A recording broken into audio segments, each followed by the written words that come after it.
Matt is the founder and president of the Christian Apologetics Research Ministry, found online at carm.org. When you have questions about Bible doctrines, turn to Matt Slick Live for answers. Taking your calls and responding to your questions at 877-207-2276. Here's Matt Slick. Hey everybody, welcome to the show. It's me, Matt Slick. You're listening to Matt Slick Live. If you want to give me a call, all you got to do is dial 877-207-2276. And if you want to, you can email me, info@carm.org, C-A-R-M.org, info@carm.org. I want to hear from you. Give me a call, and hopefully everything will be fine and it'll work nicely and all of that stuff. So give me a call if you want. That's if you're afraid to call. All right, so I just did a 2-hour interview. Someone interviewed me on a variety of topics. We talked about eschatology and aliens and some other stuff. We just talked, the church, how things are going, the apostasy coming. So that's what we did. And I ended about an hour ago. So, I forgot I had to do it. He calls me, are you ready? What for what? And he told me, that's right, give me 5 minutes. And I got some water and changed the shirt, and it was on. I'm just so busy, it's what it is. All right. If you want to give me a call, 877-207-2276. And I think what I'm going to do, because we have nobody waiting right now, waiting to give me a call. I think I'll get into some just some Q&A. Oh, there's calls coming in. We can do that. One person says, where are the Carm t-shirts to be found?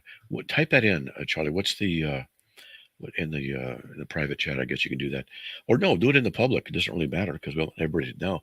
We have Charlie. He does Carm shirts, and we have to get that linked in and do some other stuff. We got to take care of a couple formalities beforehand. CarmChristianWitness.com. So that's the site he's using, and does a lot of Carm related stuff there. So you can go check that out if you want. You can do that. All right. We have 4 open lines, 877-207-2276. Let's just jump on and get with Rudolph from Raleigh, North Carolina. Rudolph, welcome. You're on the air.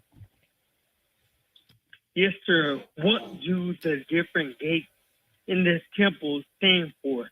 Such as the sheep gate, the dung gate. What do they mean? I don't know. That's a good question. I'm going to write that question down. I'll open up my program where I add a list of questions. And what do the different gates mean in the temple? That's a good question. That's a good question. Let's see. Because I don't know the answer. What do the different... You hear me typing? See, you're causing me to work, man. Yes, sir. What do the different gates mean in the temple? All right. There. So there you go. That's added to my list. And that list has got quite a few. Wow. Oh, my goodness. Look at that. So when do I call back and find out the answer? After I figure it out. I don't know when that's going to be, though. Okay. That's the problem. Okay. Yeah, I don't know what it's going to be. All right. Well, Mm-hmm. have a happy Mother's Day. Oh, that's right. Take care. Mother's Day, I got to get something for my wife. Oh, man. Oh, it's so tough. Yeah, okay. Now I got to figure something out. Yep. Man, it just doesn't stop coming. Okay. Oh, all right. Sounds good. All right. Okay. Thank you. All right, you too, man. God bless. All right. So, yes, sir. Bye-bye. Okay. So that's Rudolph. And, man, I'm in trouble. That just tells you how busy I get and the kind of stuff I have to work on. Now I have to, I whine about it because I'm telling you, my wife, she's a good woman, except for taste of men. But I do not like buying gifts for my wife because I can't figure her out. Now, this is after 35 years of marriage. We dated several years beforehand. So we've known each other well over 40 years. And I still can't figure her out. Okay. Because, boy, I can get myself in such trouble here because, well, she's a female. So right there, I'm at a disadvantage because I got to figure out, well, what does she want? And I have to know, let's see, what she's thinking and feeling from a distance for several days so that I get the right gift. And man, that's a tough one. So I'm trying. I'm easy to buy for. My wife, she gets stuff. She wins, and she just she gets me like Bose headphones with a noise reducer. Yeah, there you go. Perfect. She got me once for Christmas. She got me the Oculus VR set. Yeah, that's right. See, I just like tech stuff. Give me tech stuff, right? With the tech stuff, and I can figure. I'm good. It doesn't matter. Computer stuff, tech stuff, a tool, something like that, so that I can get something done. But it's not fair with the other way around because you got to figure out what your wife wants, and it's governed by feelings. So, you just have to figure things out. And maybe some of you ladies could call me up and we could talk about this.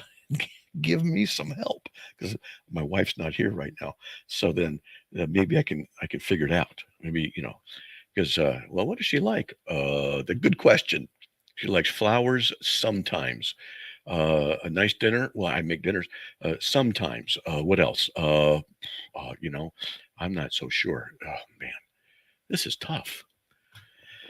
And then when the birthday comes around, man, wow. All right, let's get on the air with Rick from North Carolina. Rick, welcome. You're on the air. Matt Slick, it's been a while. I could not wait to call you today. Okay. All right. So what's up? Now, you're familiar with Dr. John MacArthur, right? Yes. Okay. I don't know your opinion on him or not, but here's my confusion. Okay. He's talking about, in Genesis, the origin of man, God made this, God made that. Mm-hmm. And so the earth, technically, it was null and void, and it goes back to 6,000 or 7,000 years. My problem with this is, and which he's right, I mean, that's what the Bible says. But Matt, how do scientists and people say that when they find skeletons and bones and stuff, it's 3 and 4 million and 5 and 10 million years old? Because they deny the truth of God's word. And so they look for something else because evolution requires long amounts of time. And so they presuppose the validity of evolution and then the facts have to fit. That's what they do.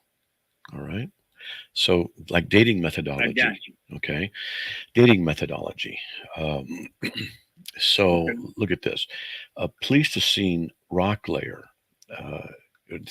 from the rubidium strontium method is 773 million years old, but the rock layer positioning is 1.6 million years old.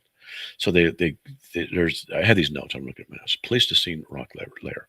It's 1.6 million years ago, but when they date it with rubidium, they get 773 million years old. Upper Miocene to Pliocene lava is 5 to 9 million years ago, using potassium argon, but rubidium strontium gives you 31 to 39 million years old.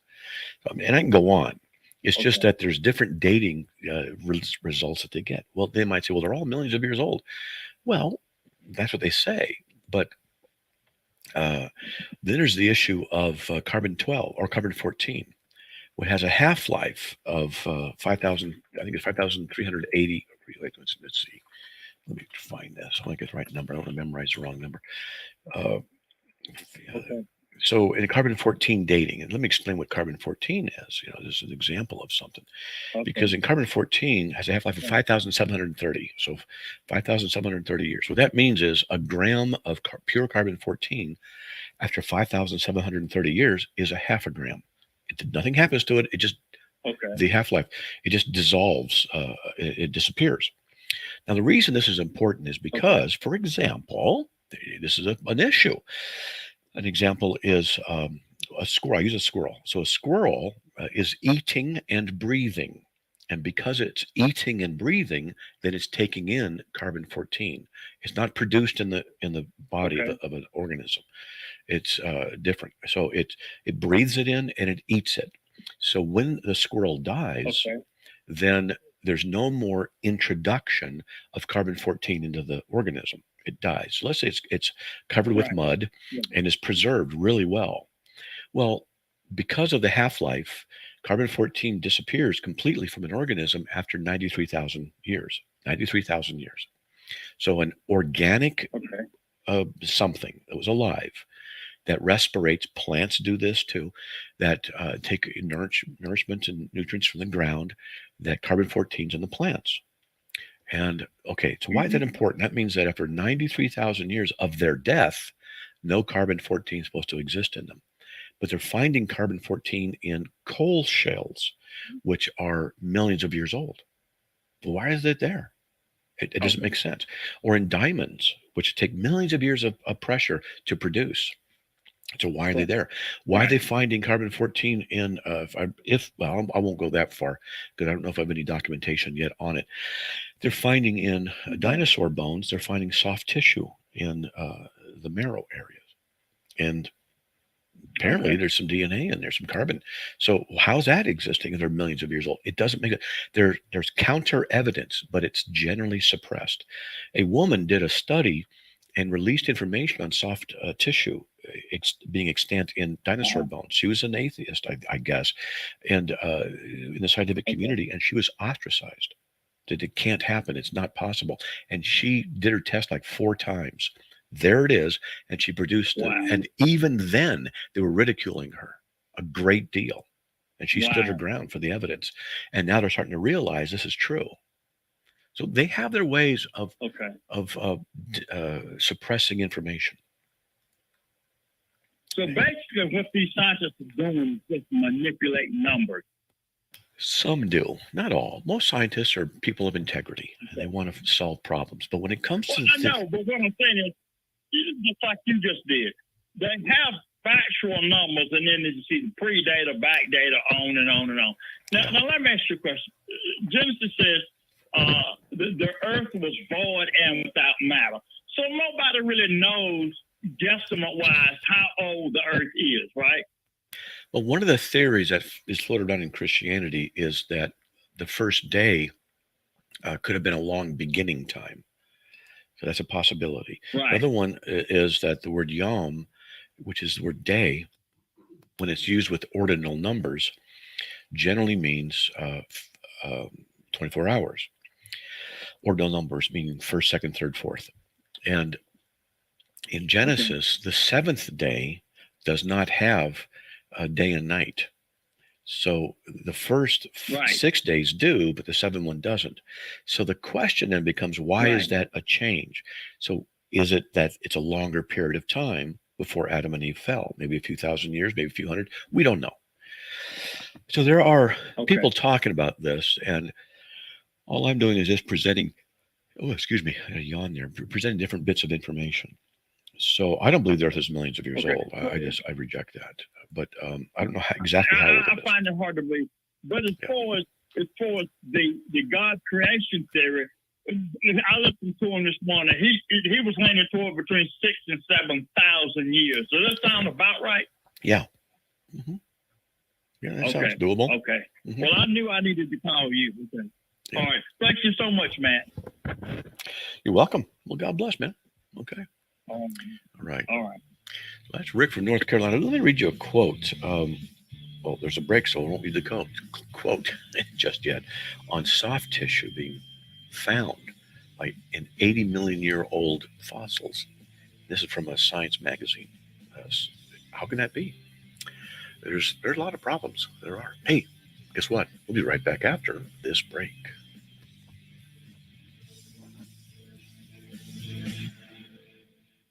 Somewhere there's a river rushing through the woods while someone rushes through their day. There's a mountain looking up at the sky.